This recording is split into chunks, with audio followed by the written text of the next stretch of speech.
বলেন ইন্নাল্লাহ হাশতারা মিনাল মুমিনিনা আনফুসাহুম ওয়া আমওয়ালাহুম বিআন্না লাহুমুল জান্নাহ। জোরে বলুন আল্লাহু আকবার। আল্লাহ রাব্বুল আলামিন বলেন নিশ্চয় আমি আল্লাহ মুমিনদের জানমাল কিনে নিয়েছি, বিনিময়ে আমি আল্লাহ মুমিনদেরকে জান্নাত উপহার দিয়ে দিব। আল্লাহু আকবার। ও বাংলার মুসলমান বলেন তো দেখি, যদি কোনো ব্যক্তি আপনার কাছে যদি টাকা ধার চায় বিনা লাভে তোলা বয়, আমাদের নওগাঁর ভাষায় বলে বিনা লাভে কখনো কেউ তোলা বয়। স্বার্থের টান সবার আছে না নাই? আমার আল্লাহ বলে আমারও একটা স্বার্থ আছে, সেটা হলো আমি আল্লাহ তোমাকে দুনিয়াতে বানিয়েছি, দুনিয়াতে সৃষ্টি করে পাঠিয়েছি, উত্তম সৌন্দর্য দিয়েছি, উত্তম আকৃতি দিয়েছি। ও বান্দা, আমার একটাই স্বার্থ, সেটা হলো মুমিন যারা হবে তাদেরকে আমি আল্লাহ জান্নাত আমি আল্লাহ নিজেই তাদেরকে উপহার দিয়ে দেব। এই জান্নাতটা কাদের জন্য? মুনাফিকদের জন্য, বেঈমানদের জন্য, সুদখোরের জন্য, ঘুষখোরের জন্য, ও বাংলার মুসলমান কোটিপতির জন্য। কথা বলেন না কেন? বড় বড় হুজুর হইলে ঈমান আমল ঠিক নাই, এদের জন্য জান্নাত না না না। দাড়ি টুপি থাকলে হবে না, মানুষের কাছে ভাবসাব নিয়ে চললে হবে না।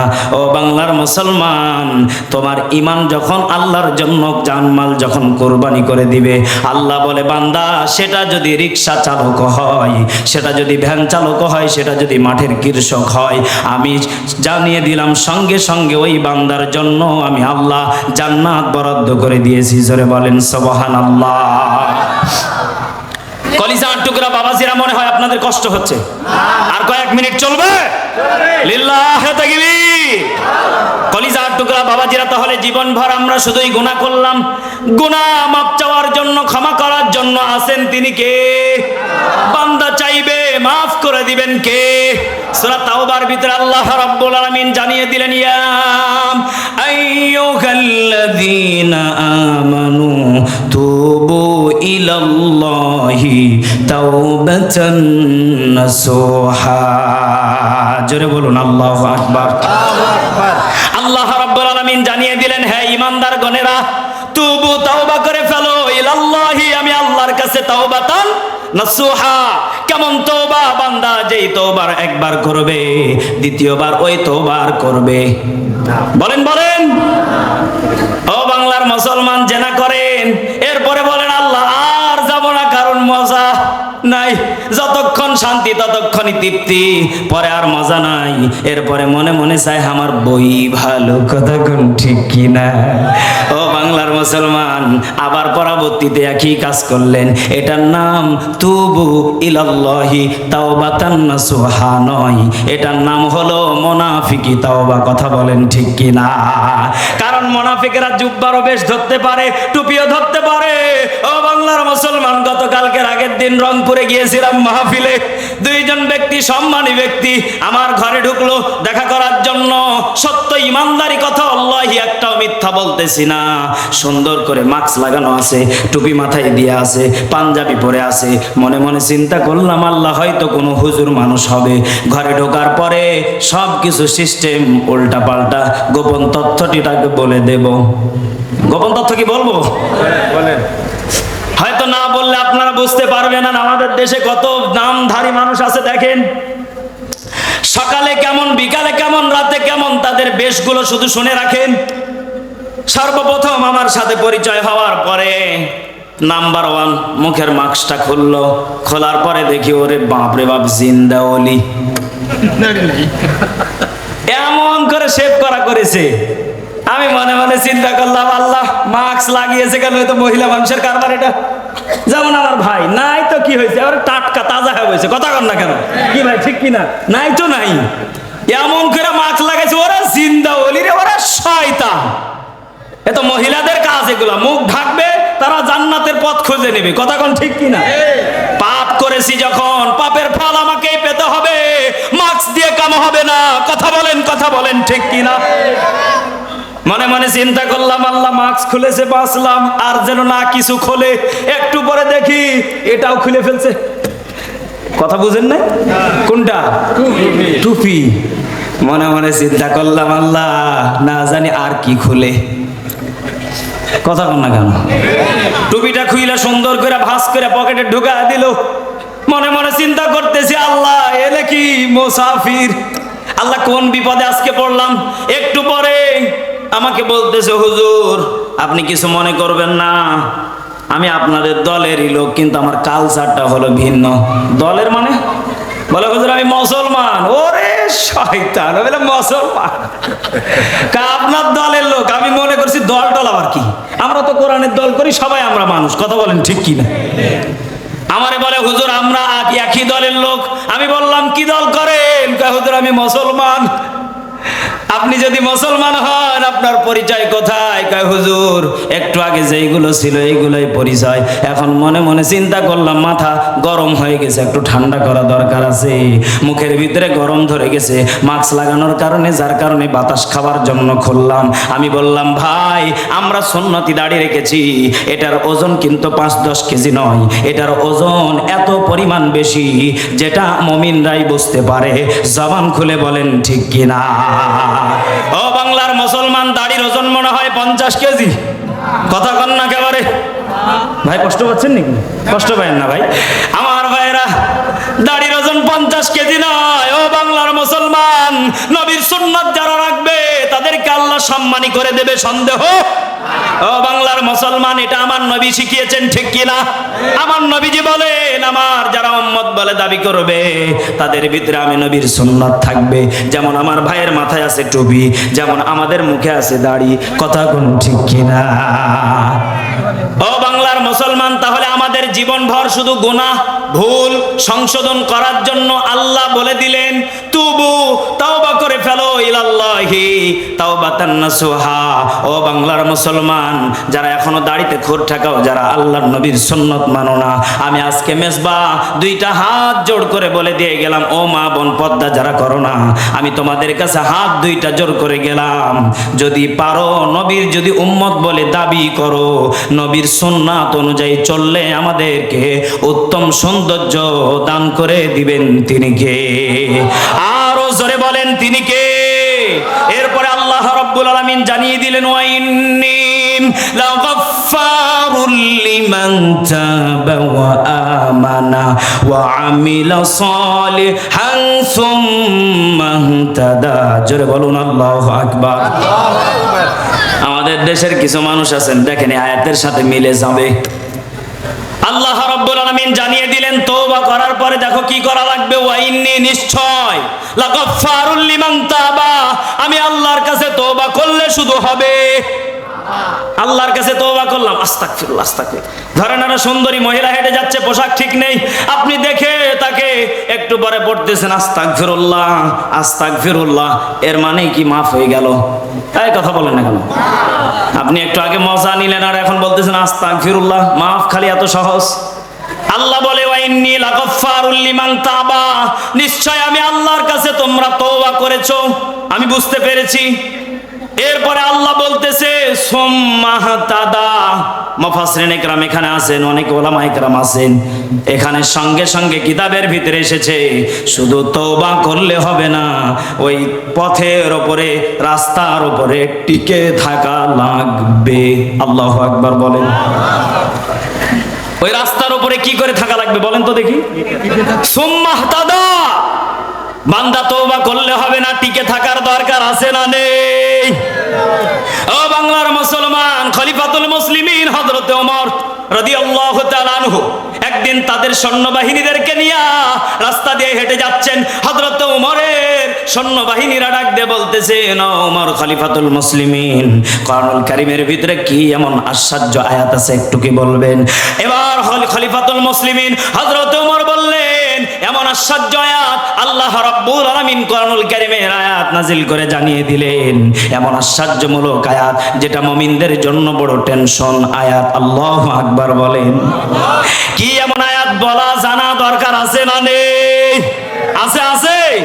সকলে আমার সাথে জবান খুলে পড়েন বিসমিল্লাহির রহমানির রহিম ফামান ইয়ামাল মিসকালা যাররাতিন খায়রান ইয়ারা ওয়া মান ইয়ামাল মিসকালা যাররাতিন শাররান ইয়ারা। জোরে বলুন আল্লাহু আকবার। খলিফাতুল মুসলিমিন হযরত ওমর বললেন, কোরআনের সবথেকে আশ্চর্যমূলক আয়াত হলো এই দুইটা, আল্লাহু আকবার। এখন বলবেন হুজুর এই দুইটাই আশ্চর্য আয়াত কি এমন এর ভিতরে লুকিয়ে আছে?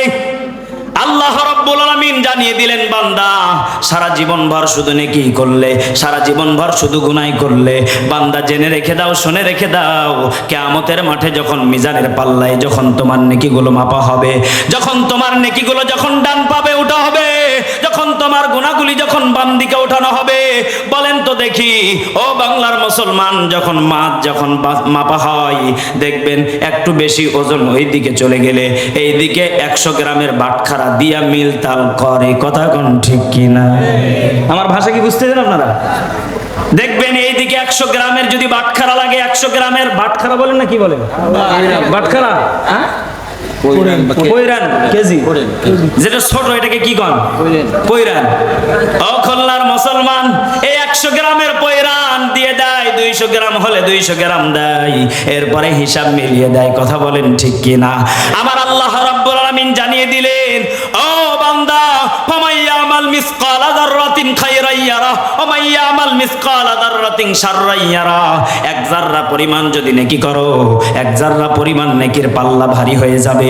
যদি এক যাররা পরিমাণ যদি গুনাহ করো বান্দা, এক যাররা পরিমাণ গুনাহের জন্য জাহান্নামে যেতে যথেষ্ট হয়ে যাবে। জোরে জোরে বলেন নাউজুবিল্লাহ। এই জন্য বলেন তো দেখি আমরা ততক্ষণ পর্যন্ত সফল হতে পারি নাই যতক্ষণ পর্যন্ত আমরা জাহান্নাম থেকে মুক্তি না পেয়েছি, ঠিক কি না? আল্লাহ বললেন ফামান যুহজিহাম আনিন নারি ওয়া উদখিলাল জান্নাতা ফাকাদ ফাজ। আল্লাহু আকবার। আল্লাহ রাব্বুল আলামিন জানিয়ে দিলেন, ও মুমিন ততক্ষণ পর্যন্ত তোমরা সফল হতে পারো নাই যতক্ষণ পর্যন্ত জাহান্নাম থেকে তোমরা মুক্তি না পেয়ে। বলেন বলেন বলেন, কষ্ট হচ্ছে আপনাদের? তাহলে বলেন তো দেখি মুমিনেরা সফল হবে তখন জাহান্নাম থেকে মুক্তি পাবে। মুসলমান হলে আমরা বিশাল কিছু হয়ে গিয়েছি না? নাম ইমান আলী বিশাল কিছু হয়ে গিয়েছি না? নাম ফজর আলী বিশাল কিছু হয়ে গেছি না? বলেন তো দেখি এক যাররা পরিমাণ যদি গুনাহের জন্য যদি জাহান্নামে যেতে হয়, আমার ভাইয়েরা আমার মা বোনেরা একটু পরকাল বলে ভেবে দেখেন। আল্লাহ রাব্বুল আলামিন এবার সুন্দর করে কোরআনুল কারীমের ভিতরে জানিয়ে দিলেন। খলিফাতুল মুসলিমিন বললেন, শুধু আশ্চর্যমূলক আল্লাহ কোরআনুল কারীমে আয়াত নাজিল করেছে তা না, আল্লাহ মুমিনদের জন্য নরম আয়াত নাজিল করে। কারণ মুমিনদের জন্য সুসংবাদ কম না বেশি? কথা বলেন না কেন? মুমিনদের জন্য সুসংবাদ কম না বেশি? আল্লাহ রাব্বুল আলামিন এবার জানিয়ে দিলেন, কুল ইয়া ইবাদিয়াল্লাযীনা আসরাফু আলা আনফুসিহিম লা তাকনাতু মির রাহমাতিল্লাহ। আল্লাহ রাব্বুল আলামিন জানিয়ে দিলেন, কুল ইয়া ইবাদিয়াল্লাযীনা আসরাফু আলা আনফুসিহিম লা তাকনাতু মির রাহমাতিল্লাহ। ও বান্দা যদিও বিপদে পড়ে যাও নফসের প্রতি জুলুম করিও না। বান্দা টেনশনের কারণ নেই, চিন্তার কারণ নেই। লা তাহজান ইন্নাল্লাহা মা'ানা, আমি আল্লাহ স্বয়ং তোমাদের সাথে আছি। জোরে জোরে কোন সুবহানাল্লাহ। ও বান্দা জেনা করেছো, পাহাড় পরিমাণ গুনাহ করেছো, বান্দা চিন্তা নেই, টেনশন নেই, ভাবনা নেই। সুবহান রাব্বিয়াল, বলেন বলেন বলেন, সুবহানা রাব্বিয়াল আ'লা। সিজদায় পড়ে যাব কার কাছে? আরো জোরে বলেন কার কাছে? আরো জোরে বলেন কার কাছে? ও বাংলার মুসলমান, আমাদের সবাইকে দুনিয়া ছেড়ে চলে যেতে। আল্লাহর নবীজি বলেন, ক্বালান নবী সাল্লাল্লাহু আলাইহি ওয়াসাল্লাম, আদ-দুনিয়া কুল্লুহা মাতাউল খাইর ওয়া খায়রুল মাতাঈদ দুনিয়া ইমরাতুস সালিহাত। মা বোনদের জন্য 4টা অফার দিয়েছেন আমার নবীজি। কয়টা? শুধু আপনাদের জন্য ওয়াজ করলে হবে না, মা বোনদের জন্য দরকার আছে না নাই? আরো আস্তে কোন আছে না নাই? আছে কি? আর কয়েক মিনিট চলবে? হুজুর চলবে? যাজ্ঞ খুলনাতে এই প্রথম তো একটু মন খুলে আপনাদেরকে তাফসীর শোনাই নাকি? স্মরণ নাই আমার। আচ্ছা যাই হোক, খুলনার মাটিতে যেহেতু প্রথম মনে হয় নাকি, আল্লাহ তাআলা আমাদের মন প্রাণ খুলে আমলের নিয়ত কথাগুলো শোনার তৌফিক দান করুন। পড়েন আমিন। কলিজার টুকরা বাবাজিরা, তাহলে নবীজি 4টা আমলের কথা মা বোনদের শিখিয়েছেন। কয়টা? আরো জোরে। জোর হয় না, সামনের চাইতে পিছনের আওয়াজ বেশি, কারণটা কি? আরো জোরে। কয়টা? জোরে বলেন কয়টা? এই আপনাদের আওয়াজ। মা বোনেরা চিন্তা করেন, বিয়ে করলাম কাকে? সেদিন আমি রংপুরের মাটিতে আর চাপায়ের মাটিতে গতকালকে মাহফিল করলাম। ওরে আল্লাহ, আওয়াজ কাকে বলে? মাঠ খালি ক্যাপে তুলিচ্ছে বারে, এত আওয়াজকে। আমি কই আস্তে কও, ওরা আরো জোরে কয়। আল্লাহু আকবার বলেন। আম্মা জান খাদিজাতুল কুবরাকে দিয়ে নবীজি হাদিসটা বর্ণনা করেন। আল্লাহর নবীজি বলেন, ক্বালান নবী সাল্লাল্লাহু আলাইহি ওয়াসাল্লাম, আদ-দুনিয়া কুল্লুহা মাতাউল খাইর ওয়া খায়রুল মাতাঈদ দুনিয়া ইমরাতুস সালিহাত। অনেক ওলামায়ে কেরাম এখানে বসে আছেন। ও বাংলার মুসলমান, আল্লাহর নবীজি বলেন, যদি কোনো নারী, যদি কোনো মা জাতি যদি এই 4টা আমল করতে পারে, আমার বিবি খাদিজার সাথে জান্নাতে ঢোকার ব্যবস্থা স্বয়ং আল্লাহ করে দেবে। অফারটা মনে হয় ছোট হয়ে গেল, হ্যাঁ? আচ্ছা বলেন তো দেখি, আপনাদের এলাকার গণ্যমান্য একজন ব্যক্তি এসেছে, গ্রামে 100 ঘর প্লাস বাড়ি আছে।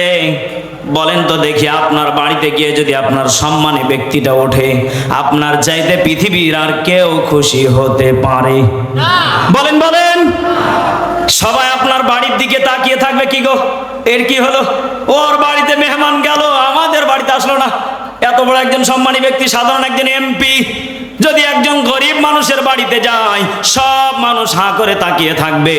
ও বাংলার মুসলমান নরনারী মা বোনেরা, আপনাদেরকে বলে দিতে চাই, সহজে যদি জান্নাত কামাই করতে চান, 1 নম্বর আমলের কথা কি বলে দেব? 1 নম্বর আমল হলো, খুলনার মা বোনেরা, 1 নম্বর আমল হলো এইটা। যখন কোনো স্বামী যখন বাহির থেকে ভারাক্রান্ত হৃদয় নিয়ে, শরীর নিয়ে যখন আসবে, ক্লান্ত শরীর নিয়ে, তখন প্রত্যেকটা বিবির উচিত হবে স্বামীকে কাছে ডেকে স্বামীর সেবা যত্ন করা, স্বামীকে তেল মালিশ করে দেওয়া, স্বামীকে লুঙ্গি গামছা এগিয়ে দেওয়া, স্বামীকে পানি রেডি করে দেওয়া। বলেন তো দেখি, যদি কোনো মা বোন মুচকি মুচকি হাসি দিয়ে যদি এমন আমল করে, আল্লাহর নবীজি বলেন, ওই মহিলার কোনো টেনশন নেই, ওই নারীর কোনো চিন্তা নেই, আমার বিবি খাদিজার সাথে জান্নাতে ঢোকার ব্যবস্থা আল্লাহ করে দেবে। এটা মনে হয় আমি মেজবাই হাদিসটা মনে হয় বানিয়ে বললাম, আমি বানিয়ে বললাম, তাহলে এটা আমার বানানো হাদিস।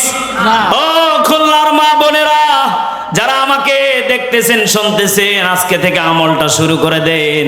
যদি আপনার স্বামীকে যদি ভালোবাসতে লাগেন, আপনার স্বামী আপনাকে মাঝে মাঝে রঙিন রঙিন শাড়ি কিনে এনে দেবে, আবার মাঝে মাঝে দামি দামি বাজার থেকে ফলমূল কিনে এনে দেবে। স্বামী আপনার কখনো তেলের অভাব, শাড়ির অভাব রাখবে না। কথা বলেন ঠিক কি না? সেই দিন একটা মেয়ে ফেসবুকে স্ট্যাটাস মেরেছে, ঢুকতে দেখি আল্লাহর জিন্দা ওলি সামনে হাজির। স্ট্যাটাসটা পড়লাম, সেখানে কিছু শপিং বাজারের ছবি দেওয়া আছে, বিশাল করে টাইটেল লেখা আছে। টাইটেলটা পড়ে দেখলাম, বাবার কাছে আমি গিয়ে বললাম, বাবা আমার শরীরে অনেক জ্বর, আমার শরীরে অনেক ব্যথা, আমার শরীরটা বড় খারাপ, আমার শরীরটা বড় ক্লান্ত, ডাক্তারের বাড়ি যেতে হবে। বাবা আমাকে 2 থেকে 2500 টাকা বের করে দিল। আমি সঙ্গে সঙ্গে আপনাদের খুলনার সব থেকে বড় মার্কেটের নাম কি? New market. খুলনা শহরে সব থেকে বড় মার্কেটের নাম কি? কথা বলেন না কেন? এখন বলেন তো দেখি, যেই মেয়েটা নিউ মার্কেটে গেল বাবার কাছ থেকে ঔষধের নাম করে টাকা নিয়ে ওখানে মনে হয় গেলে ঔষধ পাওয়া যাবে? কথা বলে না কেন? ওখানেও গেল, যাওয়ার পরে বলতেছে ইচ্ছা মতো আমি আমার পছন্দের একটা জামা ছিল কিনলাম, কেনার পরে বাড়িতে এসে বাবা বলতেছে রোগ কি ভালো হয়েছে, ওষুধ কি কিনেছো? এবার বাবার সামনে যখন আমি আমার পোশাকটা বের করে দিলাম, বাবা মুচকি হাসি দিয়ে বলল, মা আমি জানি নারীদের মেন ওষুধ হলো আর অসুখ হলো এই জায়গাতে, কথা কোন ঠিক কিনা?